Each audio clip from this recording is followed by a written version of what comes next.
পর্যন্ত ভিজে গেছে, যদিও এখানে কোনো এডিশনাল কোনো ফ্লো আসে না, কোনো ধরনের পানি ইনক্রিজ হওয়ার কোনো সুযোগ ছিল না, তারপরে এগুলো ভিজে যাবে। তো এই ভিজে যাওয়ার কারণ হচ্ছে ক্যাপিলারি অ্যাকশন। হ্যাঁ, ফিজিক্স একটা টার্মিনোলজি ছিল ক্যাপিলারি অ্যাকশন। সো ওই টার্মিনোলজি ভুলে যাও, আমি সহজ করে বুঝাই দিই।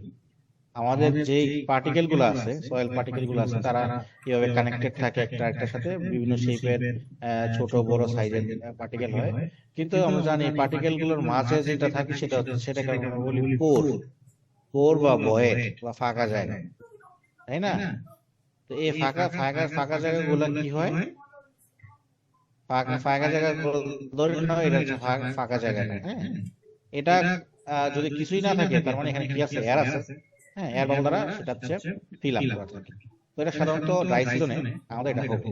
আবার যখন হচ্ছে মনসুন পিরিয়ড, অর্থাৎ বর্ষাকালের কথা বলতেছি, তখন কিন্তু এই পোরগুলা, মাটির এই পোরগুলা তো আমাদের ওয়াটার দ্বারা হয় ফুললি ফুললি পুরোটা মানে স্যাচুরেটেড থাকতে পারে, মানে পুরোটা ওয়াটার দ্বারা পরিপূর্ণ থাকতে পারে, আবার পার্শিয়ালি হতে পারে যে কিছু এয়ার আছে, এয়ার বাবল আছে, আবার কিছু ওয়াটার আছে। হ্যাঁ, তাহলে এটা কেন বলতে চাচ্ছি, এখন যদি আমার আমার এই যে কণাগুলো আছে, আমার মৃত্তিকা কণা বা আর্ট আর্ট গুলো আছে, মাটির কণাগুলো আছে, সেখানে যদি পানি থাকে এবং আমি যদি উপরে আরো পানি অ্যাড করি বা উপরে আমি পানি রেখে দিই, তাহলে তারা অনেকটা স্ট্যাটিক অবস্থায় থাকবে। পেনিট্রেশন হয়তো আর হবে না, ইনফিল্ট্রেশন হয়তো আর হবে না, কারণ অলরেডি এখানে পানি আছে, তাই না? উপরে যা পানি আছে নিচে তা আছে, মোটামুটি ধরে নিতে পারি যে আমরা একটা স্ট্যাটিক অবস্থা থাকে, ধরে নিতেছি, চিন্তা করো এরকম। কিন্তু এটা এটা হবে কখন, এখানে পানি থাকবে কখন, মৃত্তিকা কণাতে, স্যার মনসুন পিরিয়ড, ওকে। কিন্তু ড্রাই সিজনে কি হবে, নিশ্চয়ই এখানে আর পানি থাকবে না, এই কণাগুলোর ভয়েড গুলো তখন এয়ার দ্বারা ফিল আপ থাকে। তাহলে এয়ারের তো কোনো রেজিস্ট্যান্স নাই, এয়ার তো নিশ্চয়ই পানিকে আটকে রাখতে পারবে না উপরের দিকে, না তুমি থাকো, এরকম তো হয় না। তাহলে কি হবে, ইনফিল্ট্রেশন হবে। বুঝতে পারছো? তাহলে ইনফিল্ট্রেশন হলে কি হবে, যে এই যে তুমি এখানে পানিগুলো রাখছো, এই পানিগুলো দিছো, এগুলো ইনফিল্ট্রেট করে ভিতরে প্রবেশ করে যাবে। অর্থাৎ আমার সারফেস ওয়াটারের পানিগুলো কোথায় চলে যাচ্ছে, গ্রাউন্ড ওয়াটারে। এবং গ্রাউন্ড ওয়াটারে গিয়ে কি হচ্ছে, সারফেস ওয়াটারের যে যে অবস্থান আছে সেটা আরো ইনক্রিজ করতেছে। অর্থাৎ আমার যদি একুইফারে হচ্ছে 100 ঘনমিটার পানি আছে, সেখানে আরো এডিশন হবে। তার মানে আমার সারফেস ওয়াটারের পরিমাণ কমবে, কিন্তু গ্রাউন্ড ওয়াটারের পরিমাণ বৃদ্ধি পাবে। কার কোনো প্রশ্ন আছে এতটুকু পর্যন্ত? না স্যার। ওকে, তো একইভাবে আবার দেখো আমাদের, আচ্ছা, তো একইভাবে আমাদের কি হবে, আবার আমার দেখো এই আবার ইয়া পিরিয়ডে আমরা যে ড্রাই সিজনের কথা বলতেছি, তখন কিন্তু আমাদের দেশে আমরা গ্রাউন্ড ওয়াটার অনেক ব্যবহার করি আমাদের ইরিগেশন পারপাস এবং অন্যান্য আদার পারপাসেস আছে। তো সেই পারপাসে তাহলে আবার এই যে গ্রাউন্ড ওয়াটারকে আমরা কিন্তু সার্ফেসে নিয়ে আসতেছি আমাদের ইউজের জন্য, ঠিক আছে? তাহলে সার্ফেস যখন আমরা নিয়ে আসতেছি, যদি আমরা অনেক বেশি সার্ফেস গ্রাউন্ড ওয়াটার ব্যবহার করতে থাকি, তখন কিন্তু এই গ্রাউন্ড ওয়াটার আরো কি হবে, নিচের দিকে তাদের ওয়াটার টেবিলটা ড্রপ করবে, সাবসিকুয়েন্টলি ওয়াটার টেবিলটা নিচে নিচে চলে আসবে, ঠিক আছে?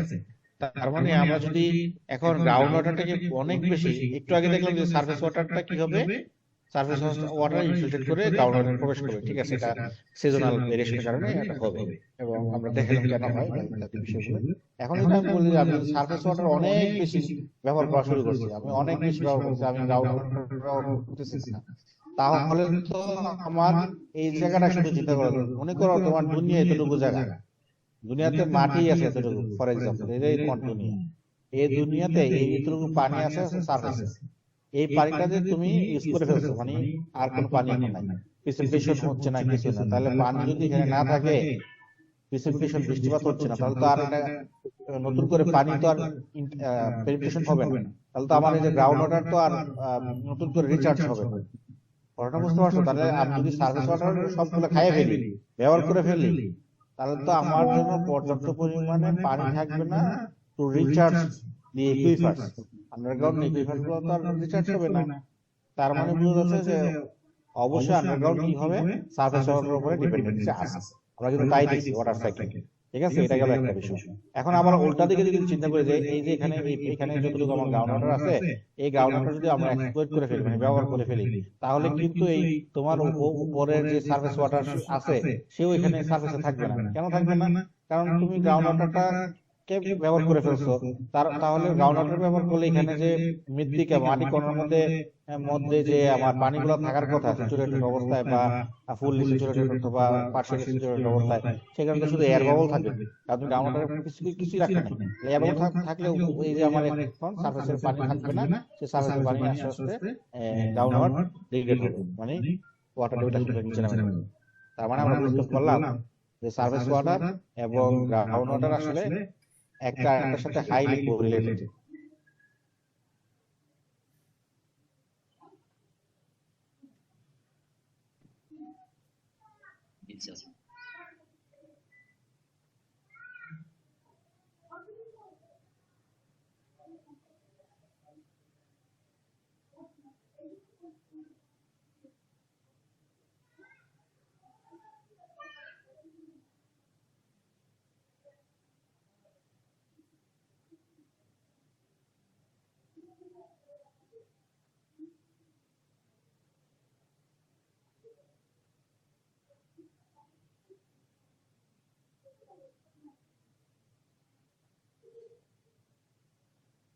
আচ্ছা, আমার ছেলে আসছে তো, 2 মিনিট, হ্যাঁ প্লিজ।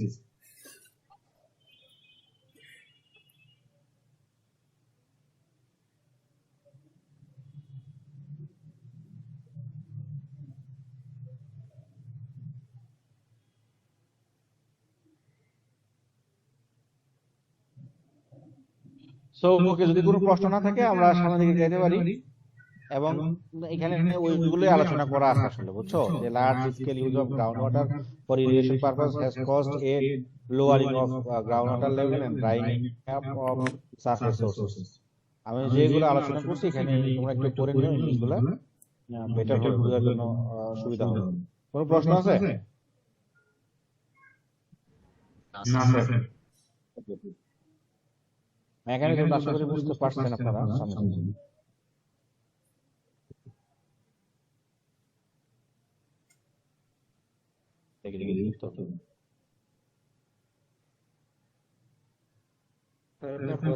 আস্তে শোনা যাচ্ছে। আবারও আস্তে শোনা যাচ্ছে? আমি তো চিল্লাচ্ছি রীতিমতো। এই সবাই কি তাই ফিলিংস? Same feelings? স্যার আপনার কথাগুলো স্যার আসলে আস্তে শোনা যাইতেছে, স্যার মাঝে মাঝে অফ হয়ে যাইতেছে স্যার। অফ হয়ে যাচ্ছিল না, আমি অফ করছিলাম কারণ আমার ছেলে আমার কাছে আসছিল। ঠিক আছে, এখন ঠিকভাবে শোনা যাচ্ছে। আচ্ছা। কেউ কি মেসেজ করছো কিনা আমি জানি না। আমি ক্লাসটা নিতেছি, ক্লাস নেওয়ার পরে তোমার সাথে কথা বলবো, কেমন? কেউ যদি এসএমএস করে থাকবেন, ওকে? সামনে যাবো। জি স্যার।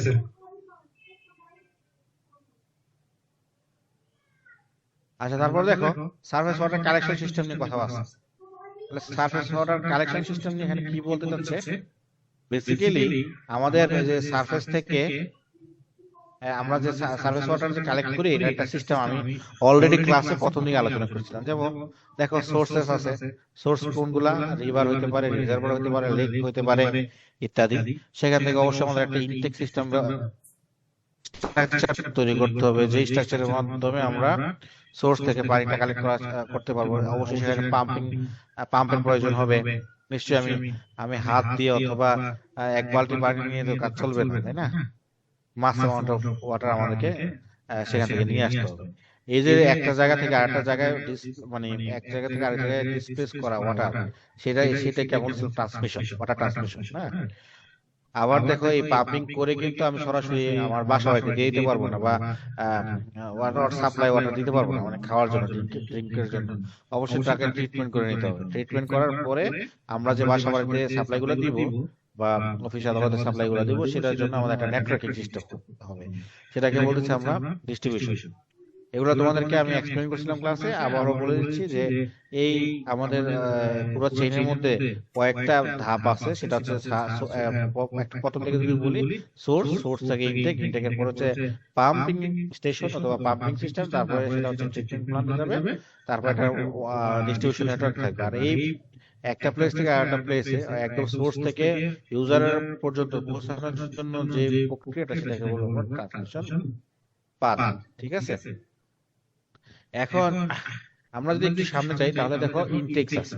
ইনটেক্স মানে কি? সামার ইনটেক, ফল ইনটেক, এগুলা নতুন সেশন এরকম কিছু না। এই ইনটেক মানে আমরা ইনটেক স্ট্রাকচার বলবো আসলে একসাথে। ইনটেক স্ট্রাকচারটা দেখতে কেমন? ইনটেক স্ট্রাকচার বেসিক্যালি তিনটা বেসিক কম্পোনেন্ট থাকে। একটা থাকবে হচ্ছে আমার সাকশন পাইপ, যে পাইপের সাহায্যে আমি এদিকে খেয়াল করো, কোথায় এদিকে খেয়াল করো, এই পিকচারটা যদি খেয়াল করো অথবা সামনে সেটা যাইতে পারি, এই পিকচারটা দেখো, এই যে এটা এইখান থেকে দেখো আমি পাইপ নিতেছি, তাহলে এটা আমার একটা কম্পোনেন্ট, যেটাকে আমরা সাকশন পাইপ বলবো। ধরো এখানে একটা পাম্প বসাই, যদি এখানে পাম্প নাই, ধরো এখানে একটা পাম্প বসাই দিলাম বরাবর উপরে গিয়ে, পাম্প বসাই দিলাম, পাম্পিং স্টেশন, তাহলে একটা পাম্প লাগবে। পাম্পের পরে যদি আমি এদিকে ডেলিভারি দিই, হ্যাঁ ধরে বাসা বাড়িতে দিতেছি, তাহলে একটা ডেলিভারি পাইপ থাকবে, মানে একটা ডেলিভারি অংশ থাকবে, ডেলিভারি পাইপ, হচ্ছে সাকশন পাইপ, আর এখানে একটা থাকবে পাম্প, আর কি মোটর, চিন্তা করো মোটর, রাইট? তিনটা মিনিমাম থাকবে। তারপরে আরো কিছু জিনিস থাকবে, আমরা একটু সামনে দিক বুঝে আসলে ইনটেক স্ট্রাকচারের অ্যাকচুয়াল ফেসটা কেমন হয় আমরা একটু পরে দেখছি। ওকে, সো তাহলে যদি একটু এখানে করতে চাই, a device placed in a surface water source to permit the withdrawal of water from the source and then discharge it into intake pipe through which it will flow into the waterworks system. এটা কি বলছে? আসলে intact. তাহলে এখানে এই ডেফিনেশনটা আমরা যদি technical definition চিন্তা করি, আমি তো একটু আগে যেটা বললাম সেটা হচ্ছে বোঝার জন্য যে মোটামুটি তিনটা জিনিস থাকবে, একটা হচ্ছে পাম্প থাকবে, একটা সাকশন পাইপ থাকবে, একটা ডেলিভারি পাইপ থাকবে। হ্যাঁ, আর এখানে কি বলছে দেখো ভালোভাবে, যে ইনটেক হচ্ছে এমন একটা ডিভাইস যেটা সারফেস ওয়াটার থেকে পানি কালেক্ট করার জন্য পারমিশন দেয়, উইথড্রল করার জন্য পারমিশন দেয়। হ্যাঁ, তারপরে কি হয় সেটা দেন ডিসচার্জ, তারপরে সেটা ডিসচার্জ করে কোথায় দেখো, তারপরে সেটা ডিসচার্জ করে into intake pipe through which it will flow into the waterworks system. এই ওয়াটারওয়ার্ক সিস্টেম তোমরা ইরিগেশন যদি কখনো পড়ো সেটা দেখতে পারবা বা শিখতে পারবা। আমি তোমাকে পরবর্তী স্লাইডে দেখাচ্ছি ওয়াটারওয়ার্ক সিস্টেম নিয়ে। ওকে, এখানে দেখো ওটা বাদ দিয়ে এখানে ওয়াটারওয়ার্ক সিস্টেম দেখাচ্ছি। তোমরা যদি এই নিচের যে চিত্রটা আছে, আমি কালারটা চেঞ্জ করি একটু, এই যে চিত্রটা দেখতেছো এটা হচ্ছে তোমাদের প্ল্যান ভিউ। প্ল্যান ভিউ মানে কি? Top view.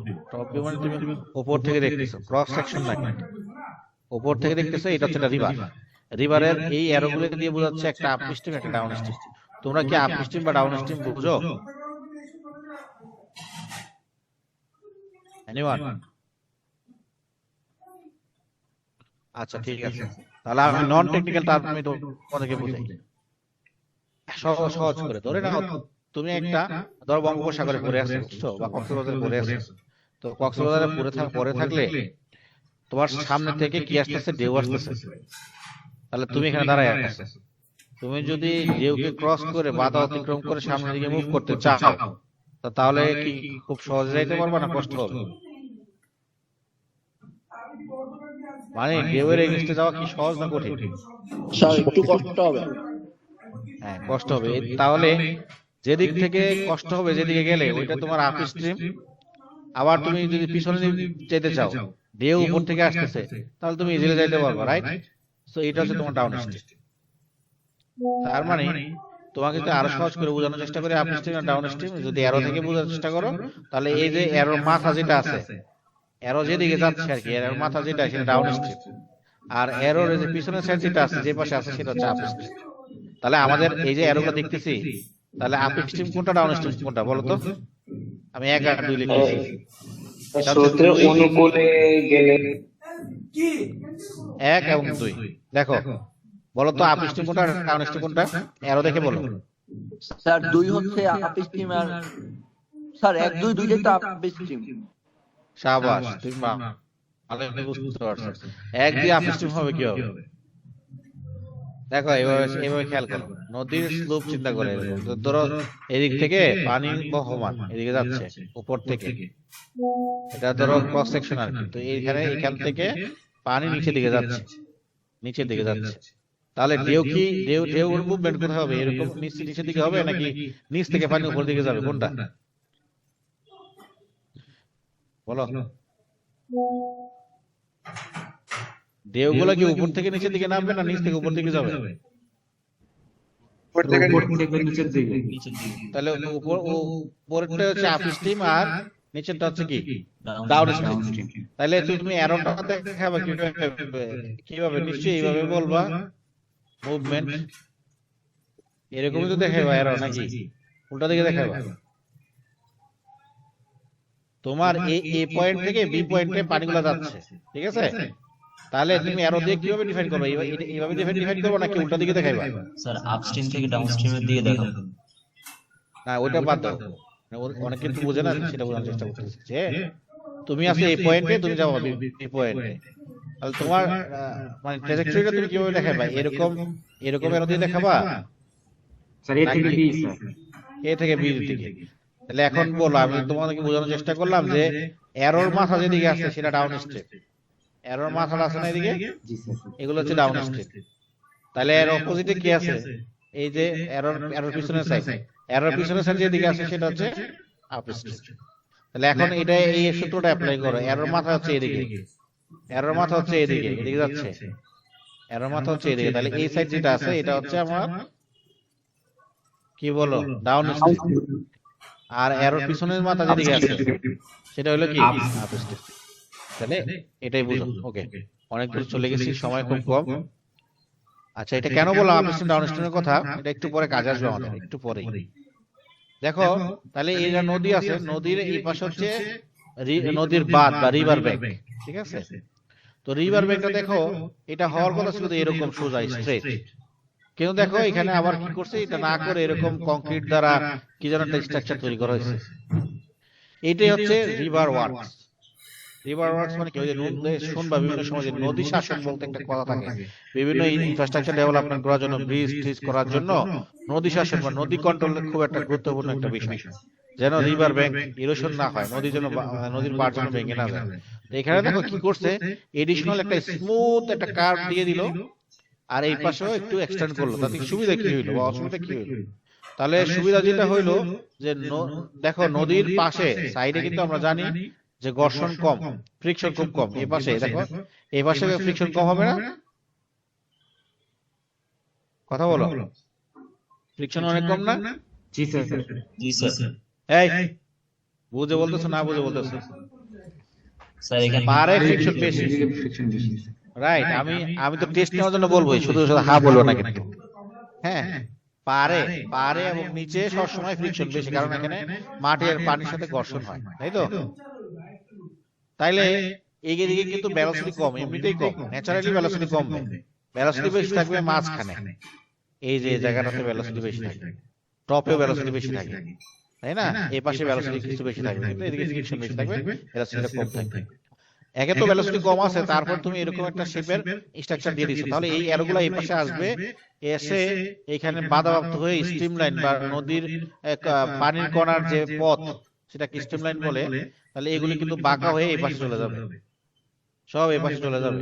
আর এখানে একটা এয়ার পকেটের মতো এখানে একটা পকেট তৈরি হবে, মানে এখানে ভেলোসিটি খুব কম থাকবে, বুঝছো?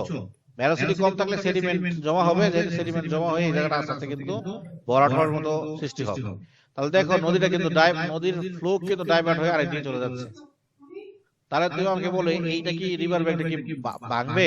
এটা ভাঙার মতো পক্ষে যাবে নাকি এটা আসলে আরো স্ট্রেনথেন হবে? স্ট্রেনথেন হবে না, আরো শক্তিশালী হবে না, কারণ মাটি আরো এখানে জমা হচ্ছে, পলি পরে জমা হবে, এই জন্য এটা করছে। তাহলে এই পাশে আবার কি হবে দেখো, এই পাশে যে ঘটনাটা ঘটবে দেখো, এইটা কিন্তু এসে এখানে ধাক্কা খাবে, ধাক্কা খাওয়ার পরে ডাইভার্ট হয়ে যাওয়ার চেষ্টা করবে। যতক্ষণ সে ডাইভার্ট হবে ততক্ষণ কিন্তু আরেকটা স্ট্রিম লাইন, আরো কিছু পানি এদিকে বহমান আছে। ফলে দেখা যাবে আসলে এখানেও এই পানিগুলো যে আছে এটা কিন্তু আসলে বের হইতে পারবে না, খুব সহজে বের হইতে পারবে না, এদের ফ্লো রেটটা খুব কম হবে। ফলে এখানেও আস্তে আস্তে কি হবে, পলি পড়া শুরু করবে। বিষয়টা বুঝছো? ধরো একটা রুম আছে, চিন্তা করো এরকম একটা রুম আছে তোমার বাসায়, এরকম ধরো এখানে দরজা, একটা দরজা আছে এখানে, এই পাশে শুধু দরজা আছে, আর কোনো জায়গায় দরজা নেই, জানালা নাই। এখন যদি কন্টিনিউয়াসলি একটা নির্দিষ্ট ভেলোসিটিতে বাতাস দিতে থাকো, তাহলে তোমার কি মনে হয় এই পাশের যে বায়ুগুলো আছে এগুলো কি বের হইতে পারবে? বা এখানকার যে বায়ু আছে এগুলো কি বের হইতে পারবে? না স্যার। কারণ তুমি তো আরো আরো ভিতর বাইরে থেকে কি করতেছো, বাতাস দিতেছো, হ্যাঁ, এয়ারকে পুশ করতেছো। একই ঘটনা এখানে ঘটবে। এই পাশে যে পানিগুলি আছে, যে ভেলোসিটি গুলো আছে, স্ট্রিমলাইন গুলো আছে, সেগুলো কিন্তু বের হইতে পারবে না। আসলে বের হইলেও অনেক স্লোলি মুভ করবে, মানে জায়গা পাবে না, ট্রাফিক জ্যামের মতো আটকে যাবে। তো এইগুলো তোমরা হয়তো ইরিগেশনে জানি না তোমরা অলরেডি পড়ছো কিনা বা ভবিষ্যতে তো পড়বা। ইরিগেশন চাপ কি ছিল তোমাদের এখনো? কোনো কোর্স পাইছো? না স্যার। না, পাও না। ওকে, ঠিক আছে, ভবিষ্যতে তো পাবা আর কি। তো এইগুলোকে বলা হয় রিভার ওয়ার্কস। হ্যাঁ, এখন দেখো এগুলো নিয়ে আলোচনা করতে যাচ্ছি। আচ্ছা, বাই দ্য ওয়ে, দেখো এই যে ডটেড রেখাগুলো আছে, এটা কিন্তু তোমাদের ক্রস সেকশন, এই নদীর ক্রস সেকশন হচ্ছে এটা। আর টপ ভিউ দেখতেছো যেটা, এটা হচ্ছে টপ ভিউ বা প্ল্যান ভিউ। ওকে, তো দেখো এই ডটেড রেখাগুলো আসলে কি বোঝাচ্ছে? এই ডটেড রেখাগুলো বোঝাচ্ছে স্ট্রেইনার। স্ট্রেইনার মানে কি? জালি, ছাঁকনি, বুঝতেছো? এই যে স্ক্রিনস বলে, স্ক্রিনস বা স্ট্রেইনার, যেন কি হয়, ডেব্রিস, তারপরে মাছ, এগুলি প্রবেশ করতে না পারে, বড় বড় কণা যেন প্রবেশ করতে না পারে। ঠিক আছে? আর এটা কি দেখতেছো? এটাই হচ্ছে তোমার ওই যে পাইপের মুখ, তাই না? ইনটেক পাইপ, যেখান থেকে পানিগুলো তুমি নিয়ে যাবে। আর এই যে পাইপের উপরে একটা ছোট্ট একটা ইনফ্রাস্ট্রাকচার দেখা যাচ্ছে, এটা হচ্ছে বাল্ব দেখছো কখনো এরকম? অনেকে দেখে থাকার কথা, এরকম এরকম গোলাকার থাকে মাথাটা। এটাতে কি করা যায়? পানি কন্ট্রোল করা যায় না? ডানে বামে ঘুরাইলে পাইপ থেকে পানি বের হয়ে অথবা আটকায় যায়। এটা দেখে বুঝছো কিনা দেখো, এটাও কিন্তু বাল্ব, নাকি দেখো না কেউ কখনো বাল্ব? স্যার দেখছি। ওকে, কয়েকজন কথা বলে লিস্ট। আমি তো ক্লাসে, এই জন্য আমি অফলাইন ক্লাস নিতে পছন্দ করি। অনলাইনে তো আমি চেহারাও দেখতেছি না, কি যে হচ্ছে কে জানে। সামনে যাই, প্রশ্ন না থাকলে সামনে যাই। আচ্ছা, দেখো ইনটেক আছে দুই প্রকারের ইনটেক হয়। ইনটেক মানে কিন্তু ইনটেক্স মানে হচ্ছে, আমি বলছিলাম ইনটেক স্ট্রাকচার আর কি। একটা হইতে পারে রিভার থেকে নিবা, আর একটা হইলো লেক এবং রিজার্ভার থেকে নিবা। তো স্যার, লেক আর রিভারের মধ্যে পার্থক্য কি আমি তো বুঝতেছি না। একটা হইলো রিজার্ভার বা লেক যেটা বলতেছো, সেটা হচ্ছে এনক্লোজ, চারপাশে তো ক্লোজ থাকবে আর কি, হ্যাঁ, মোর অর লেস চারপাশেই ক্লোজ থাকবে। আর রিভার কি? রিভার হচ্ছে ওপেন থাকে, তাই না?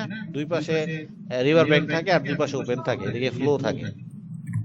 আর রিজার্ভার হচ্ছে এরকম ক্লোজ লেক, এরকম কিছু জিনিস থাকে, এখানে অনেক পানি এনট্র্যাপড হয়ে থাকে। ওকে,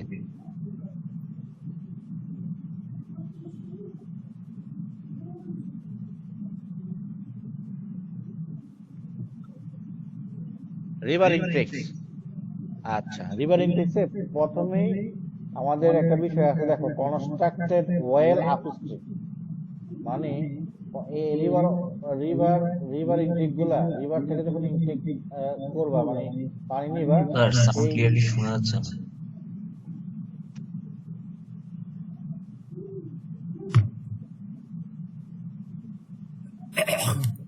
শুনতে পাচ্ছ?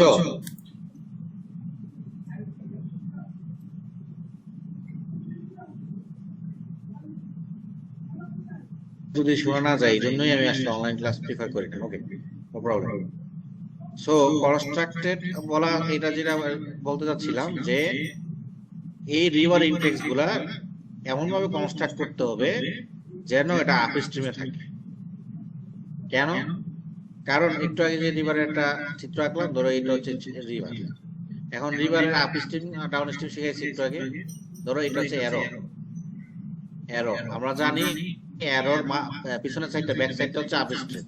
তাহলে এই যে এটা হচ্ছে আপ স্ট্রিম, এটা হলো আপ স্ট্রিম। এখন বাই দ্য ওয়ে, তো আমার কাছে পেন্সিল তো আছে, আমি তো লিখতে পারি, তো ল্যাপটপটা আছে, স্ক্রিন ভুলে গেছি। তারপর একটা মিনিট।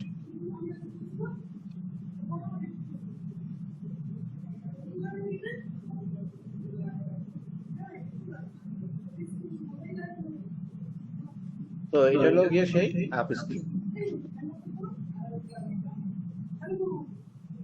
এখন তোমার আপ স্ট্রিমে যদি একটা ইন্ডাস্ট্রি থেকে ডিসচার্জ করে ওয়েস্ট, সিওয়ার লাইন অথবা ওয়েস্ট ডিসচার্জ করে, আর তুমি যদি চিন্তা করো এখান থেকে তুমি পানি ইনটেক করবা সাপ্লাই ওয়াটার নেওয়ার জন্য, এখান থেকে পানি তুমি গ্রহণ করবা, এখানে তুমি ইনটেক মানে স্টেশন বসাইছো বা ইনটেক স্ট্রাকচারটা বসাইছো, তাহলে কি হবে বলো তো? এখানকার যে ওয়েস্ট গুলো আছে এগুলি তুমি নিবা না আসলে, বুঝো নাই? বুঝতে পারছি। আচ্ছা, এটা এই যে চিত্রটা আঁকলাম এটা কিন্তু প্ল্যান ভিউ ক্রস সেকশন না, মানে উপর থেকে দেখতেছো। তার মানে নদীর থেকে নদীর পানিগুলো এইদিকে বহমান, নদী এরকম অ্যাপ্রোচ নদী, ঠিক আছে? তাহলে তুমি যদি আপ স্ট্রিমে যদি ওয়েস্টের একটা ডিসচার্জ পয়েন্ট থাকে, তাহলে এই পানিগুলো তো আসলে এদিকে বহমান হবে। আর তুমি যদি ডাউন স্ট্রিমে গিয়ে তুমি ইনটেক বসাও, তাহলে তো তুমি সেই ওয়েস্ট গুলোকেই নেবা। তো যদি যেহেতু যেন এরকম ঘটনা না ঘটে, সেটা কি করতে হবে? এরকম রিভারের ইনটেক্স গুলা অয়েল মানে কনস্ট্রাক্ট করতে হবে কোথায়? ভালো পরিমাণ মানে আপ স্ট্রিমে, অয়েল আপ স্ট্রিম মানে পর্যাপ্ত পরিমাণ আপ স্ট্রিম যেন থাকে, মানে উপরের দিকে যেন থাকে। তাহলে কি হবে? আমার তো রিভার আছে স্যার এরকম, এটা হলো আপ স্ট্রিম উপরে, আমি যদি এখানে ইনটেক বসাই, আমি যদি এখান থেকে নেই আর ওয়েস্ট যদি এখানে থাকে, আমার তো অসুবিধা নেই, ওয়েস্টের দিকে চলে যাচ্ছে, কিন্তু আমি তো ওয়েস্টে যাওয়ার আগে আমি পানি কালেক্ট করতেছি। এটাই হচ্ছে এখানকার কনসেপ্ট। ক্লিয়ার? জি স্যার। তারপর দেখো প্রিপারেশন লোকেশন যদি চুজ করতে যাও যে রিভারের কোথায় তুমি বসাইবা। রিভার তো অনেক লম্বা এবড়ো একটা জিনিস, এরকম তুমি কোথায় বসাইবা সেটা যখন তিনটা বিষয় তোমাকে মাথায় রাখতে হবে, কনসিডার রাখতে হবে। প্রথম কথা হচ্ছে ডিপ ওয়াটার কোথায় আছে। নিশ্চয়ই রিভার সব জায়গায় সমান ডিপ মানে গভীর ওয়াটার থাকবে না, নিশ্চয়ই মাঝামাঝি জায়গাতে গভীর আছে, নিশ্চয়ই সাইডে এই পাশে পানির পরিমাণ গভীরতা কম, তাই? তাহলে এটা নিতে হবে। তারপর আরেকটা বিষয় হচ্ছে তোমার ওয়াটারের কোয়ালিটি চিন্তা করতে হবে। ওয়াটারের কোয়ালিটি কোথায় কেমন আছে, এটা একটু পরে আমি আলোচনা করবো ওয়াটারের কোয়ালিটি নিয়ে, অসুবিধা নেই।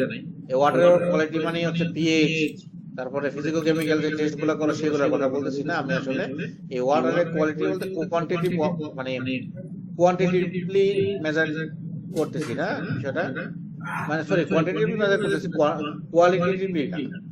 এটা একটু পরে আলোচনা করে দিলে বুঝতে পারবা যে আসলে ওয়াটার কোয়ালিটি বলতে কি বোঝাচ্ছে। আচ্ছা ভাই, তো এখনই বুঝাই ফেলি। ধরো এরকম একটা রিভার ক্রস সেকশন আছে, রিভারের ক্রস সেকশন। এখন তুমি টপ ভিউ দেখতেছো না, ক্রস সেকশন তো আশা করি বুঝো। এই হলো রিভারের ক্রস সেকশন, এখানে এই পর্যন্ত পানি আছে। এখন পানি থাকলে দেখো এই পানির উপর দিয়ে নিশ্চয়ই রিভারের ট্রাফিক যাবে। রিভারের ট্রাফিক বলতে বিভিন্ন ধরনের শিপ, জাহাজ ইত্যাদি বোঝাচ্ছে। তাহলে সেখান থেকে বিভিন্ন ধরনের অয়েল, গ্রিজ এগুলো টপ লেয়ারে থাকবে, টপ সারফেসে থাকবে। এগ্রি নাকি না?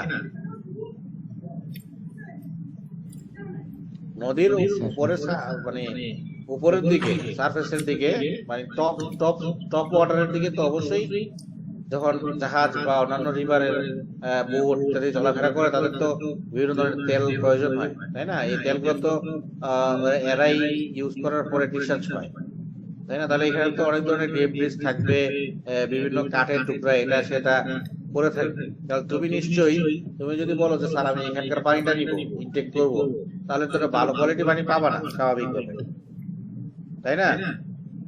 তারপরে ধরো তারপর চিন্তা করলো স্যার এক কাজ করে আমি গভীরে একদম নিচ থেকে নিতে পারবো না বাবা। কেন? কারণ সেডিমেন্টেশন জমবে না একটার পর একটা। তাহলে তুমি ওইখানেও তুমি ভালো কোয়ালিটির পানি পাবা না। তাহলে তুমি যদি বলো স্যার আমি এখানে মাঝখান থেকে নিবো, ঠিক আছে, মাঝখানে লেয়ার থেকে নিতে পারো, কিন্তু মাঝখানে লেয়ার গুলো সবসময় ভালো কোয়ালিটির পানি পাওয়া যাবে না। বিভিন্ন সিচুয়েশনে দেখা যাবে যে মাঝখানের ওয়াটারটাও খুব খারাপ হয়ে গেছে, আমাকে আরো গভীর থেকে নিতে হবে। অর্থাৎ এই উপরেরটা তো পলিউটেড হয়ে গেছেই, এটা দেখা যাবে যে পলিউশনের মাত্রা এত বেশি বেড়ে গেছে যে উপরের লেয়ার তো পলিউটেড হয়েছেই, নিচের লেয়ার গুলো মানে মাঝখানের লেয়ার গুলো আরো পলিউটেড হয়ে গেছে, এর পলিউশনের গভীরতা বেড়ে গেছে। তাহলে তোমাকে আরো নিচে যাইতে হবে। তো এই জন্য বিভিন্ন লেয়ার থেকে আসলে ওয়াটারটা কালেক্ট করতে হয়। এটাই তোমাকে বলতেছে যে ওয়াটার কোয়ালিটি। এটা আমরা একটু পরেই চিত্র সহ দেখব। আর আরেকটা বাকি আছে, যে তিনটার মধ্যে একটা বলে গেছি ডিপ ওয়াটার লাগবে, একটা হচ্ছে ওয়াটার কোয়ালিটি চিন্তা করতে হবে, আর একটা হচ্ছে suitable bottom, stable bottom, sorry my bad. Stable bottom মানে একটু আগে যেটা বললাম যে ধরো একটা রিভার আছে, রিভারের সেডিমেন্টেশন পৌঁছাইলো কিনা। ব্যাড মানে কি, তার যে বটম যেটা মানে সেটা তো bad, river bad. Stable bottom বলতে রিভার ব্যাডটা যেন স্টেবল হয়, অনেক বেশি ফ্লাকচুয়েটিং যেন না হয়, সেটেলমেন্টটা যেন একটা ইউনিফর্মলি হয়, তাহলে আমরা বুঝতে পারবো যে কয় দিনে বা সপ্তাহে মাসে কতটুকু গভীর সেটেলমেন্ট জমা হবে। আর যদি ফ্লাকচুয়েটিং হয় তাহলে তো সমস্যা, এক মাসে এক এক রকম হবে। এরকম হলে আবার আবার এটাকে ভিন্নভাবে ডিজাইন করতে হবে বা ভিন্নভাবে চিন্তা করতে হবে, সেটা আমরা এখানে দেখতে পাই। দেখো, for fluctuating river beds intake pumps are mounted on carriages to move. Carriage মানে ধরো ঘোড়ার গাড়ি তো দেখছো না, ঘোড়ার গাড়িটাই ধরো ধরো ক্যারেজ, এক ধরনের ট্রান্সপোর্টেশনকে বোঝাচ্ছে আর কি, যে এমন ভাবে বসাইতে হবে যেন এটা মুভ করা যায়। তাহলে মুভ করবো কিভাবে, চলো আমরা এখনই দেখি এটা কিভাবে মুভ করবো। এই যে দেখো, এটা এটা এটা যদি ভালোভাবে খেয়াল করো, জুম দিলাম, দেখো তো এটা হলো ফ্লেক্সিবল পাইপ। এই ফ্লেক্সিবল পাইপ বাসা বাড়িতে অনেকেই দেখছো না, এরকম ফ্লেক্সিবল পাইপ মুছটানো যায়, উপরে নিচে করা যায়। জি স্যার। এই যে দেখো এখানে লেখা আছে ফ্লেক্সিবল পাইপ। আর এটা হচ্ছে টাই রড, ছোটবেলা মেকানিক্স করার সময় এরকম টাই রড দেখছো, এটা হচ্ছে পুলি। আর এটা হচ্ছে সেই এই যে ট্রেনের যে মাউন্টেন এন্ড থাকে সেটা, মানে এটা হচ্ছে ধরো ঠেক দেওয়ার কাঠামো। আর এখানে যদি আমি কানেক্ট করে দিই, এরকম একটা দিয়ে রড অথবা ধরো স্ট্রিং দিয়ে দিই, হ্যাঁ দড়ি দিয়ে দিই, তাহলে এই পাশে একটা মেশিন আছে, পাম্পিং মেশিন, এখানে একটা ড্রামের মতো মোটরের মতো দিয়ে দিলাম, তাহলে মোটর টানলেই এটা উপরে উঠবে। তার মানে এটা কাকে নিয়ে উঠবে, এই যে এই পাইপটা আছে এটা কিন্তু উপরে উঠবে। পসিবল কিনা উপরে উঠানো?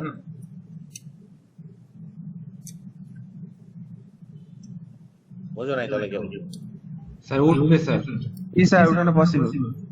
হ্যাঁ, তাহলে আবার আবার যদি এটাকে একটু ঢিল দাও, মানে ফ্লেক্সিবল করে দাও, তাহলে ইয়াগুলা রোপ গুলা বা দড়ি গুলা লেন্থ বেড়ে যাবে, তাহলে তো এটা নিচে নামবে না নিচে।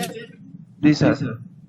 তাহলে কি করা যাবে, যে আমার ইচ্ছা মতো আমি পাইপটাকে উপরে উঠাইতে পারতেছি, নিচেও নামাইতে পারতেছি, আমার মতো করে আমি তখন এটা কাজ করতে পারবো। অর্থাৎ আমার যদি দেখি যে উপরে পানিটা খারাপ, তাহলে স্যার আমি নিচের পানিটা নিব, তাহলে আমি চাইলে এটা কি করতে পারবো, ফ্লেক্সিবল পাইপ যেহেতু এটা নিচে নামাই দিতে পারবো। স্যার নিচের পানিটা খারাপ, আমি মিডল পোর্শন থেকে নিব, সেটাও করতে পারবো। অর্থাৎ অ্যাডজাস্ট করে তুমি তোমার সুইটেবল প্লেস থেকে তুমি পানি কালেক্ট করতে পারবে ইউজিং দিস টেকনোলজি বা যেটাই বলি মুভেবল ইনটেক সিস্টেম। দেখো এর কি বলছে, pumping unit is mounted on a carriage. এই যে একটু আগে যেটা বললাম ওই ক্যারেজের কথা বলতেছে, এই ক্যারেজ।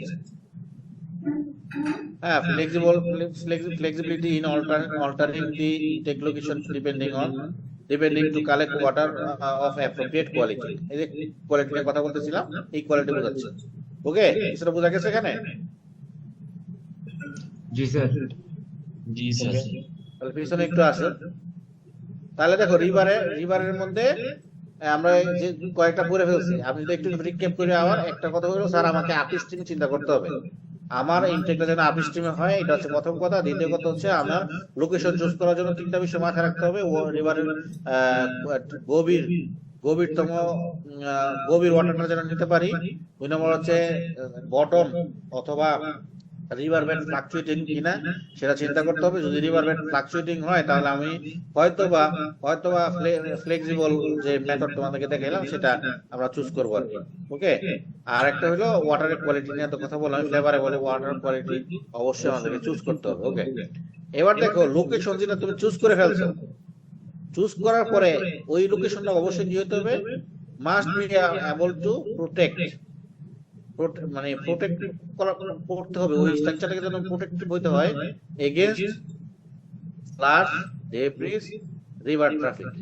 এই রিভার ট্রাফিক মানে হচ্ছে তোমার ওই যে তুমি যে বললাম যে শিপ, জাহাজ ইত্যাদি ইত্যাদি যেগুলি আছে, অর্থাৎ এই ধরো তুমি একটা ইনটেক স্ট্রাকচার বানাইলা, এরকম একটা ইনটেক স্ট্রাকচার বানাইলা, হ্যাঁ, এখানে ধরো পাইপ লাগাইছো, এখানে তুমি একটা মোটর বসাইছো, এরকম এখান থেকে তুমি গিয়ে এদিকে আউটপুট দিচ্ছ বাসা বাড়িতে, এটা যেন বৃষ্টি বাদল যেন না আসে, তা ছাদ দিলে আর কি, এরকম এটা তোমার ইনটেক স্ট্রাকচার।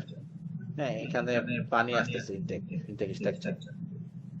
তাহলে এখন যদি এই পাশ দিয়ে একটা বোট যায়, ভালো চলে গেল, কিন্তু কি হবে যে যদি সে কুয়াশা, ঘন কুয়াশার কারণে দেখতে ভালো না, এবং তোমার স্ট্রাকচার এসে হিট করে দিবে, হ্যাঁ, তাহলে কি গণনা করবে?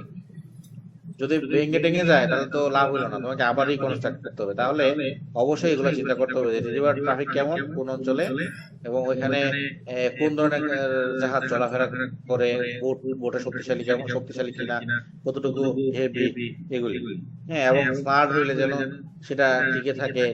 ডেব্রিজ মানে হচ্ছে ধ্বংসাবশেষ, বিভিন্ন ধ্বংসাবশেষ বাসমান অবস্থায় আসবে আর সে হিট করবে, তারপরে যেন সে বেঁচে থাকতে পারে, এই স্ট্রাকচার গুলো যেন থাকতে পারে, হ্যাঁ। আর ফ্লাকচুয়েটিং ব্যাটের কথা তো বললাম। চলো সামনে যাই, রিভারের কথা শেষ, এখন আসো লেক এবং রিজার্ভার। লেক এবং রিজার্ভারের যখন কথা বলবো তখনও একই কথা বলতেছে, সাইটেড বা located with due reference to sources of pollution. Sources of pollution হচ্ছে ওই যে একটু আগে রিভারের সময় দেখাইছিলাম না, যে ওয়েস্টের সোর্স সেটা যদি আপস্ট্রিমে থাকে তাহলে সমস্যা আছে, তাহলে আমাদের সবসময় ইনটেক রাখতে হবে আপস্ট্রিমে, আর এই ওয়েস্ট গুলো যেন, ওয়েস্টের ডিসচার্জ পয়েন্ট গুলো যেন ডাউন স্ট্রিমে থাকে। একইভাবে এখানেও রিজার্ভার বা লেক কেমন হয়, এরকম ক্লোজ এনক্লোজ একটা স্ট্রাকচার, বা স্ট্রাকচার যদি বলি না বলি সিস্টেম বলতে পারি, এনক্লোজ একটা সিস্টেম। এইরকম সিস্টেমে তোমাকে দেখতে হবে যে এই পারে এই নদীর এখানে হয়তো বা, নদী না, রিজার্ভারের এখানে হয়তো বা দুইটা লেট্রিন আছে, পিট লেট্রিন অথবা ডিসচার্জ হয়, তার মানে কি এখানে তোমার পয়েন্ট অফ পলিউশন আছে, সোর্স পলিউশনের সোর্স আছে। এই পাশে তো একটা মিল আছে, মিল কারখানা আছে, সে তার জিনিসপত্র এখানে ডিসচার্জ করে, তার মানে এখানে হচ্ছে তোমার সোর্স অফ পলিউশন আছে। আর তোমাকে অবশ্যই সোর্স অফ, মানে তুমি তাহলে নিশ্চয়ই ইনটেক যদি বসাতে চাও, পাইপ বসাতে চাও, তুমি যদি এখানে পাইপ বসাও একটা, হ্যাঁ, এখানে পাইপ বসায় দাও, এই পাইপ নিলে কিন্তু তোমার এখানে খুব দ্রুত, অতি দ্রুতই যত ওয়েস্ট আছে সেগুলো কিন্তু প্রবেশ করবে। তাহলে এই সোর্স, পলিউশনের সোর্স থেকে যত দূরে পাওয়া যায় সেখানে আমরা চিন্তা করবো যে যত দূরে সম্ভব ওইখান থেকে যেন আমরা লোকেশনটা সেট করি। তারপরে দেখো বলা আছে প্রিভেলিং উইন্ডস। উইন্ডস মানে বাতাস, প্রিভেলিং উইন্ডস আর একসাথে বলা আছে যে সারফেস কারেন্ট। দেখো prevailing winds and surface current, এগুলা ঢেউ এর কথা বলতেছে। তাহলে প্রিভেলিং উইন্ডস মানে কি, যদি দেখো অলরেডি সোর্স আছে এখানে, পলিউশন সোর্স, আবার যদি বাতাস বহমান, বাতাসের ডিরেকশন এদিকে হয়, তাহলে কিন্তু এই পলিউশন গুলো খুব দ্রুত এদিকে ট্রাভেল করবে, কারণ ঢেউ এদিকে থাকবে।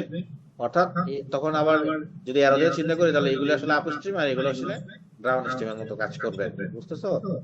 তো তাহলে কি হতে হবে, চিন্তা করতে হবে যে উইন্ড ধরো আমার 12 মাস আছে, 12 মাসে ম্যাক্সিমাম সময়ে এই লেকের উইন্ডের ডিরেকশন কোন দিকে কাজ করে, এগুলো আমাদের মাথায় নিতে হবে। আশা করি কিছুটা বুঝতে পারছো। তারপরে সামনে যাই, reservoir intakes lie close to back in the deepest part of the reservoir. আচ্ছা দেখো, and often incorporated into the impounding structure itself. আচ্ছা এটা আমি বুঝাই বলি।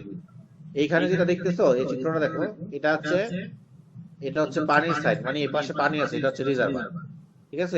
এদিকে হচ্ছে পানি আছে পুরোটা, আর এই পাশে যা আছে, এই পাশে কিছুই নাই, এই পাশে তোমার জমি আছে, এগ্রিকালচারাল ফিল্ড ধরো এরকম।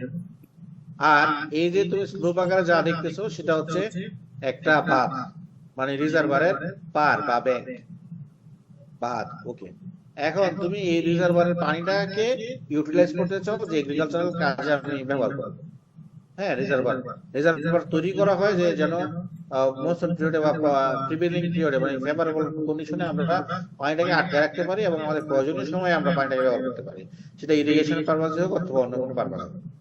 এখন এই স্ট্রাকচারটাতে এইখানে দেখো সর্বনিচে কি লেখা আছে, লো লেভেল ইনটেক, এখানে লেখা আছে ইন্টারমিডিয়েট লেভেল ইনটেক, এরপরে লেখা আছে এই যে লেখা আছে দেখো হাই লেভেল ইনটেক।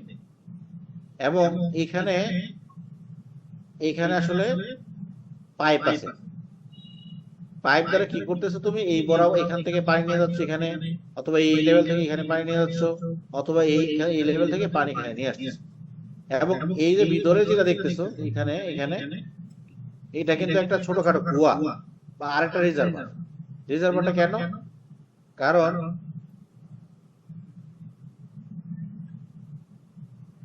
দেখো এবার ক্লিয়ারলি হয়তো দেখতে পাবো এই রিজার্ভারটা কেন। কারণ তুমি যে বিভিন্ন লেয়ার থেকে পানি নিয়ে আসতেছো, এটাকে এনে এখানে জমা করতেছো এই কারণে যে যদি প্রয়োজন হয় তুমি যেন পাম্প বসায় এখানে, এখান থেকে পানিগুলাকে এই পাশে নিয়ে যেতে পারো।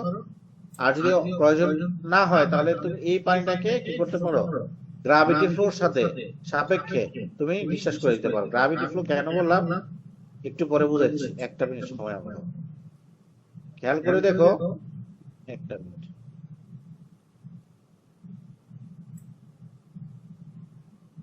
দেখো এই পাশে কিন্তু কেউ নাই, শুধু আছে এগ্রিকালচারাল ফিল্ড। এখন আমার এই দিকে যে পানিটা প্রবেশ করলো, এদিক থেকে যে পানি প্রবেশ করলো, এদিক থেকে যে পানি প্রবেশ করলো, সবগুলা মিলে এখানে অনেক পানি হয়ে গেল। হয়ে যাওয়ার পরে দেখো এখানে লেখা আছে স্লুইস গেট, এইখানে সুন্দর মতো একটা স্লুইস গেট বসানো আছে। তার মানে যতই পানি আসুক না কেন এদিক থেকে আসলে এখানে সে অ্যাকুমুলেট হবে। তারপরে তুমি যদি স্লুইস গেটটা ওপেন করে দাও, পানির প্রেসারের কারণে সে কিন্তু একদম এই রাস্তা ধরে বের হয়ে চলে যাবে একদম। তার জন্য আর তোমাকে কোনো পাম্পের প্রয়োজনীয়তা নাই, পাম্পিং স্টেশন আর ব্যবস্থা করতে হবে না। কারণ কি আমরা জানি পানির প্রেসার P সমান সমান unit weight of water into H, তাই না? যত বেশি উচ্চতা হবে তত বেশি কিন্তু প্রেসার।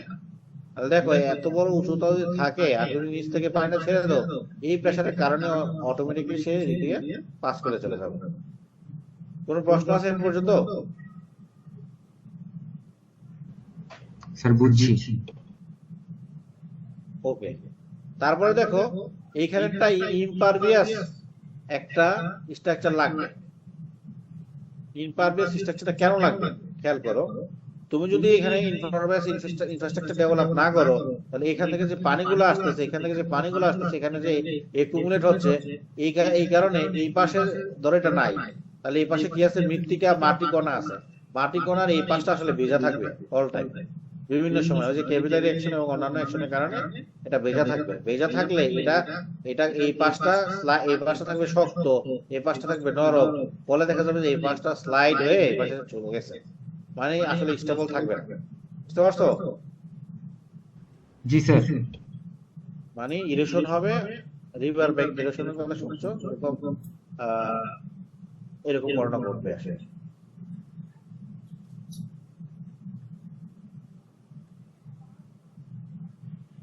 তারপরে এটা পরে ফেলছি। এখন দেখো এখানে কি বলতেছে একটু খেয়াল করো, এটা তোমরা অলরেডি কিছুটা দেখছো। সেটা বলতেছে রিভার ইনটেক, কিন্তু রিভার ইনটেক নিয়ার অ্যান আর্থ এমবেঙ্কমেন্ট। মানে দেখো এই যে জিনিসটা আছে, এই বাঁধটা হলো কোনো ইমপারভিয়াস, কোনো মাঝখানে কোনো ইমপারভিয়াস লেয়ার টেয়ার কিছু নাই, বুঝছো? পুরোটাই মাটি দিয়ে তৈরি এই বাঁধটা। এখন তুমি চিন্তা করতেছো যে এটাকে আমি ডিস্টার্বই করবো না, এই যে ন্যাচারালি যে বাঁধটা আছে যা আছে তাই থাকবে। তাহলে কি করছে দেখো, এখানে কিন্তু পানি আছে, যে পানির ছাই, এইখানেও পানি আছে, এদিকেও পানি আছে। তুমি কি করলা, তুমি বলা স্যার আমি এক কাজ করবো, এখান থেকে একটা ব্রিজ দিয়ে দিব, এটা হচ্ছে তোমার ব্রিজ। আর এই হলো তোমার সেই ইনটেক স্ট্রাকচারটা। এরকম একটা ঘর বানাইলা, ঘর বানানোর পরে যে বিভিন্ন লেয়ারে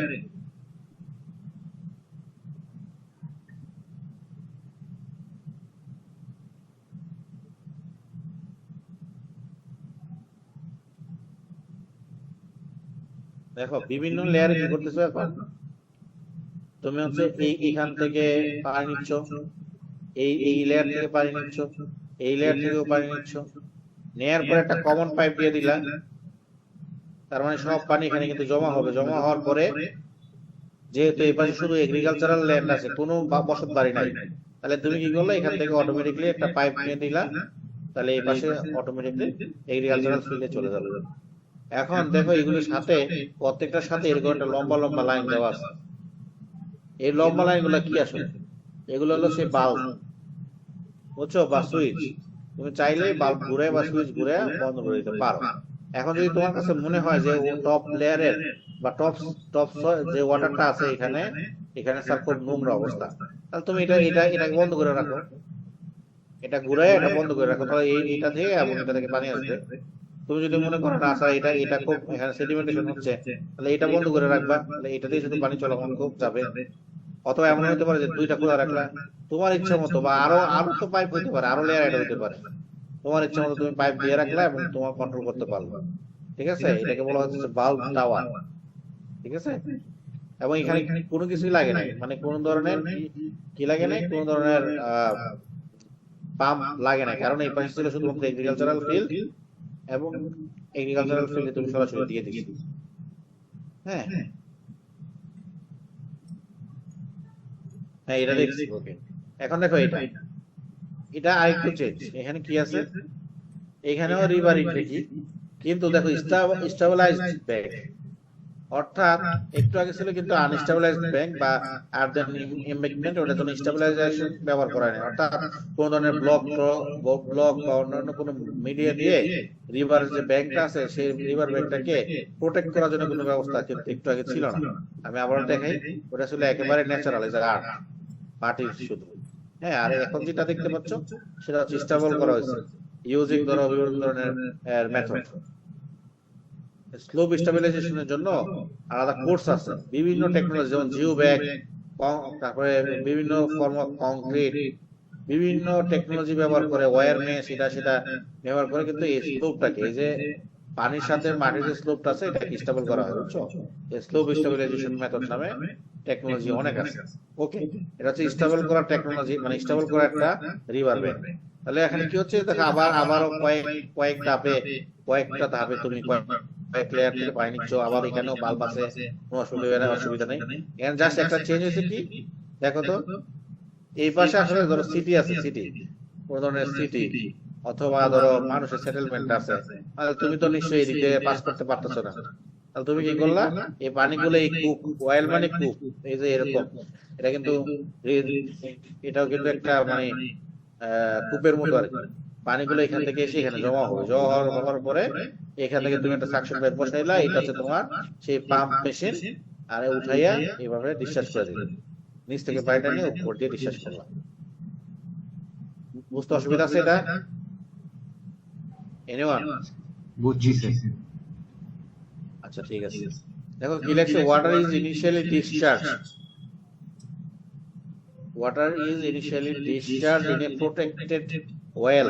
এটা হচ্ছে প্রোটেক্টেড ওয়েল, ইনিশিয়ালি ডিসচার্জ করে প্রোটেক্টেড ওয়েলে রাখা হয়, from which water is transported to the treatment plant by vertical pump। ঠিক আছে, এটা হচ্ছে সেই ভার্টিক্যাল পাম্প, আর ওরা বলতেছে এটা ডিসচার্জ করা হয় আসলে ট্রিটমেন্ট প্ল্যান্টে। অসুবিধা আছে? না স্যার। আচ্ছা দেখো, অফশোর ইনটেক। হ্যাঁ, অফশোর ইনটেক বলতে আবার কি বোঝাচ্ছে স্যার? অফশোর মানে হচ্ছে দূরের কোনো কিছু। দেখো আমাদের যদি খুব খাড়া, এই নদীটা যদি খুব খাড়া হইতো, এরকম একদম স্ট্রিপ হইতো, তাহলে আমি এখানে ভালো গভীর পানি পাইতাম, তাই না? তাহলে আমি এখানে হয়তো বা তোমার ইনটেক স্ট্রাকচারটা বসাইতে পারতাম। কিন্তু এখানে দেখো ঘটনাটা কি হয়েছে, আমাদের একটা কন্ডিশন ছিল যে ভালো গভীরের পানি লাগবে, ডিপ ওয়াটার লাগবে। মনে আছে কিনা দেখো, ইনটেক বসানোর লোকেশন চুজ করার জন্য বলছিলাম। কিন্তু এইখানে দেখো এটা মাইল্ড স্লোপ, আস্তে আস্তে আস্তে আস্তে নামতেছে, কিন্তু এখানে দেখতে বসে আমার লাভ নাই, পানি নেই। তাহলে আমাকে পানি আছে এরকম জায়গায় বসাইতে হবে, অনেক মানে গভীরে যেতে হবে মোটামুটি। তাহলে গভীরে যত করে স্যার আমি আসছি, আইসা ওই ইনটেক স্ট্রাকচার বসাইলাম স্যার, এখানে পাম্প, এখানে এখানে হচ্ছে আমি পট হোল বসাইলাম, তারপরে দূর থেকে পানি পাইপ নিয়ে আসলাম।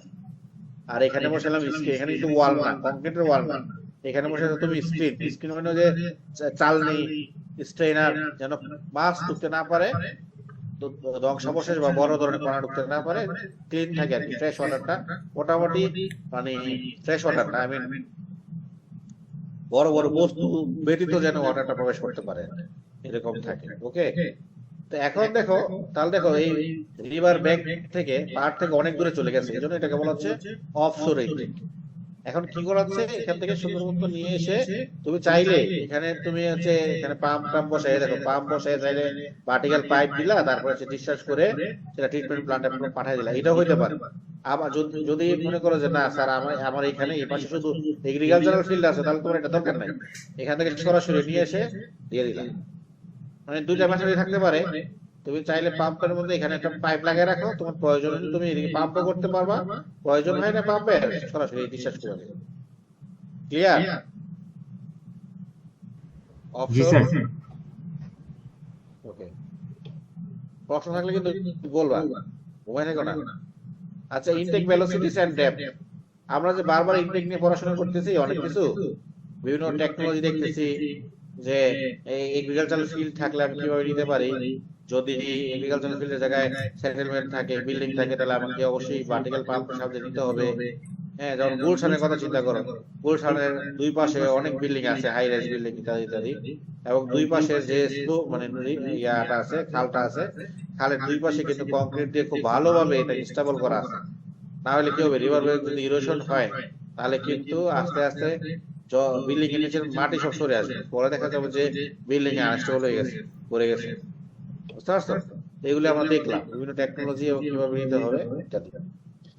রিভার ভেলোসিটিস মানে ইনটেক ভেলোসিটি মানে রিভার সরি ইনটেক ভেলোসিটি মানে বলতে যাচ্ছে যে আমার তো নিশ্চয়ই একটা রিভারের ক্রস সেকশনে যদি কথা বলি, তাহলে একটু আগে যেটা বলছি যে টপে আমার কি থাকে, ভেলোসিটি অনেক বেশি থাকে, দেখা যাবে বটমে ভেলোসিটি কম, আবার মাঝখানে মিডিয়াম লেভেলে ভেলোসিটি আছে, আবার এই কোনায় গুলাতে এজ গুলাতে আসলে ভেলোসিটি কম থাকে, আর এছাড়া বাকি জায়গায় ভেলোসিটি বেশি থাকে। তাহলে আমরা কোথায় আসলে পাইপটা রাখবো, সেখানে মিনিমাম ভেলোসিটি আমাদের প্রয়োজন আছে পাইপে, না হইলে কি হবে, ক্লগ হয়ে যেতে পারে পাইপ বিভিন্ন সিচুয়েশনে। তাহলে আমার জন্য সেলফ ক্লিনিং একটা ভেলোসিটি থাকে, সেই বিষয়টা আমাকে মাথায় রাখতে হবে ইত্যাদি। তাহলে দেখো, এন্ট্রেন্স এন্ট্রেন্স মানে হচ্ছে পাইপের মাথাটা, হ্যাঁ, এটা কি হইতে হবে, মোটামুটি টপ থেকে 10 থেকে 15 ফিট নিচে হইতে হবে, ওয়াটার সারফেস থেকে 10 থেকে 15 ফিট নিচে হইতে হবে। আবার বটম থেকে, রিভারের বটম থেকে কি হইতে হবে, 4 থেকে আহ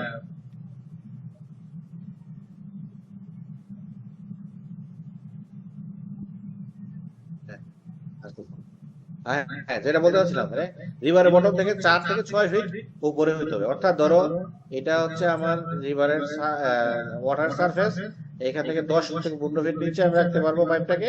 আবার রিভারের বেড থেকে কমপক্ষে 4 থেকে 6 ফিট যেন উপরে থাকে, তাহলে আবার সেডিমেন্টেশন জমে অবস্থা খারাপ হয়ে যাবে। হ্যাঁ, এটা হচ্ছে মিনিমাম একটা ক্রাইটেরিয়া। আর ভেলোসিটি কি হইতে হবে, এদিকে যে পাইপটা মুভ করবে, হ্যাঁ, এই মুভিং ভেলোসিটিটা হইতে হবে যে মোটামুটি 3 থেকে 4 ইঞ্চি, 3 থেকে 4 ইঞ্চি প্রত্যেক সেকেন্ডে। তুমি চাইলে এটাকে ইঞ্চিকে ফিটে নিতে পারো, ফিট থেকে মিটারে নিয়ে যেতে পারো, কোনো অসুবিধা নেই। ঠিক আছে, আরেকটা কথা বলা আছে স্ক্রিন, ওই স্ক্রিন ব্যবহার করবা, greetings or screen or strainer যেগুলো ব্যবহার করবা, সেগুলো একটু মোটামুটি ডেন্স হইতে হবে। এখানে বলা আছে 2 থেকে 8টা মেশ থাকতে হবে প্রত্যেক ইঞ্চি, মানে ধরো 1 ইঞ্চি হচ্ছে এতটুকু, তাহলে এতটুকু জায়গায় এরকম একটা দুইটা দিয়ে দিলাম, এতটুকু ফাঁকা হইতে পারে। কিন্তু এতটুকু ফাঁকা দিয়ে যদি অনেক তোমার ডেব্রিজ বা মোটা মোটা কি বলে সলিড পার্টিকেল যদি প্রবেশ করে ফেলে, তাহলে তুমি আরো এটাকে ড্যান্স করো, ইত্যাদি আর কি, এগুলো এখানে বলা আছে।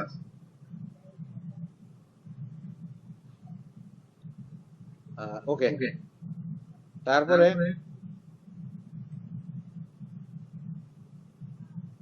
Intact pipe and pumping station. এই তোমরা কি আসছো না চলে গেছো সব? মিনিট দেখি তো, আচ্ছা স্যার। কয়জন আছো? ভালোই তো আছো। ওকে, চলো, কয়টা বাজে এখন? স্যার 11টা 33। 11:33 বেজে গেছে। জি স্যার। আজকে ক্লাস এখানেই শেষ। দাঁড়াও, অ্যাটেন্ডেন্স নিয়ে তোমাদেরকে ছেড়ে দিচ্ছি। তাহলে আমরা যতটুকু করছি আর বেশি ছিল না, তোমরা just দেখে রাখো যে কয়টা বাকি ছিল। এই এই 3টা স্লাইড ছিল, বুঝছো?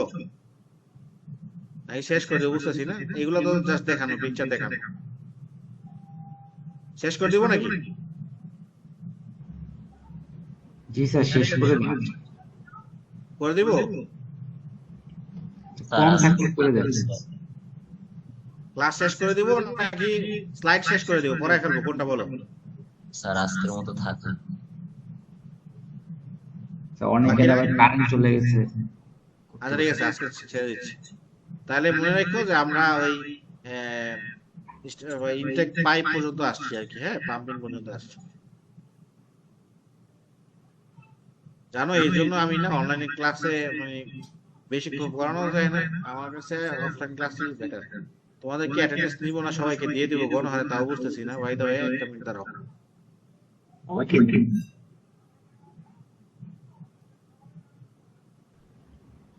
আহারে কত পরিশ্রম, অ্যাটেন্ডেন্সটা নিয়ে সারিয়ে দিচ্ছিল অনেকে। দাঁড়াও,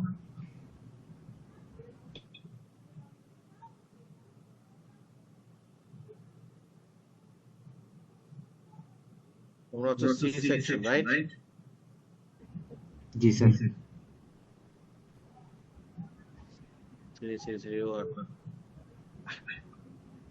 এই প্রক্সি দিও না কিন্তু আবার, না এই প্রক্সি দিবা? না স্যার। ওকে, বিশ্বাস করলাম। মাকসুদ সাহেব আসো। মেহেদি 41, 94, present sir. 95, 96, 7, present sir. 99, present sir. 100, sir 95 তো প্রেজেন্ট দিয়েছিলাম প্রেজেন্ট স্যার। স্যার। 95 প্রেজেন্ট দেই নাই। জি স্যার, প্রেজেন্ট তো দিয়েছি। Okay sir 100 present sir. Okay বাবা, 100 প্রেজেন্ট। 101, sir sir. 2, স্যার 4, 102 এর মাইক্রোফোনের সমস্যা। ওকে 102 দিয়ে দিলাম। Okay 4, yes sir. 5, yes sir. 6, yes sir. 7, Present, sir. 8, Yes, sir. 9, present sir. Okay 10, 9, 11, present sir. 13, present sir. 14, Present, sir. এই 15 আছো? জি sir, present 15। 15, 16, Present, sir. 17, yes sir. 19, okay 17, 19, okay done. 20, yes sir. 22, yes sir. 23, present sir. 24, 26, 7, yes sir. 8, yes sir. 31, 33, Present, sir. 31. 33 আসো? Sir 110। Sir আসসালামু আলাইকুম। প্রত্যেকে আসো তুমি 110। Sir আমার কারেন্ট ছিল না স্যার, জয়েন করতে পারি নাই। আচ্ছা ঠিক আছে বাবা, দিয়ে দিছি। 33 আসো? স্যার 124 আছে, প্রেজেন্ট আছে ক্লাসে। দাঁড়াও, তোমাকে দিচ্ছি বাবা, একটা মিনিট শেষ করে দাও। 35, 37, ইয়েস স্যার। 38, নাই কি যেন বলতেছিল, 24, স্যার 124 প্রেজেন্ট আছে। ওকে 24 দিয়ে দিলাম। আর কার প্রক্সি আছে? প্রক্সি দিবা আরো? দেখো কতগুলা প্রেজেন্ট, এতগুলা অ্যাটেন্ডেন্স আছে তোমরা, সব অ্যাটেন্ড। বাহ, খুবই সুন্দর। ঠিক আছে, অসুবিধা নেই, দিয়ে দিলাম বাবারা। থাকো তাহলে তোমরা, আল্লাহ হাফেজ, and thank you for joining. Sir আসসালামু আলাইকুম। 102 কে বলতেছো? তাহসিন 102, 102। Let me, আচ্ছা ঠিক আছে, আমি 102 দিয়ে দিচ্ছি। আল্লাহ হাফেজ, tata, bye bye, good night. সালাম আলাইকুম। স্যার